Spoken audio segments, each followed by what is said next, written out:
I grew up in the Catholic Church. I spent 13 years in the Catholic education system. I have spent a lot of time studying the Bible. I spent a goodly slab of year 11 paraphrasing huge sections of it because apparently that passed for religious studies. Unsurprisingly, I was an atheist long before then. And I'm not sure that my repeated blaspheming necessarily equates to a God belief. I think it's probably a very bad habit.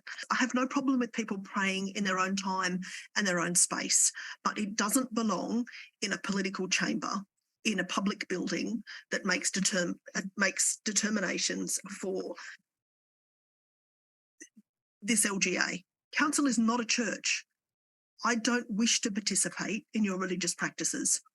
It would be coercive to expect me or any other councillor or members of the public or the staff to participate. Those people should not have to wait outside while you do your God business. This is a public chamber and our place of work. I simply don't believe that God, any God, rules over this or any other institution, nor do I believe that we should need to invoke God to help us do the right thing.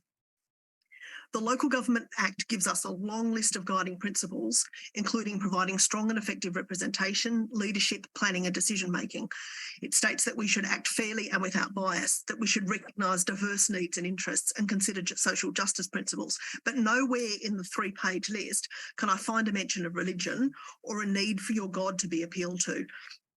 And these appeals to tradition and heritage are deeply selective. They ignore that the church or that Christian churches in this country have committed heinous crimes against women, children, First Nations people, the LGBTIQ community, and people of other faiths. We can't be selective in our history any longer.